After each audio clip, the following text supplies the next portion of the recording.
देख रहा हूँ कि बजट के बाद जल्द इलेक्शन हो गया। अक्टूबर 8 की तारीख दी हुई है इलेक्शन कमीशन ने। मैं समझता हूँ कि अक्टूबर या नवंबर में इलेक्शन होने चाहिए। ज़्यादा अगर और ज़्यादा आगे जाएंगे तो ये इससे बेइत्मीनानी और कॉन्फिडेंस में कमी आएगी।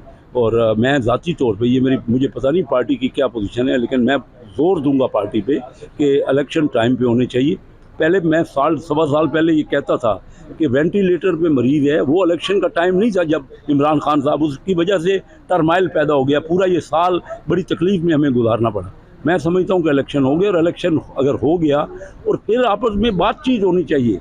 इलेक्शन होने का ये मतलब नहीं इलेक्शन हो जाए और फिर आपसे आपस में लड़ाई शुरू कर दो।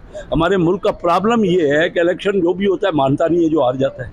तो इलेक्शन को सबको तस्लीम कर, एक तो इलेक्शन फेयर होना चाहिए, नज़र आना चाहिए फेयर होता हुआ, और फिर सब पार्टियों को बैठ के उस इलेक्शन के रिजल्ट को मानना चाहिए, तब पाकिस्तान आगे जाएगा। निगरान सेटअप के लॉन्ग टर्म की कोई गुंजाइश आपको लगती है? मैं समझता हूँ अगर होगा तो ये पाकिस्तान के लिए मेरी ज़ाती राय है कि कोई बेहतर रही है।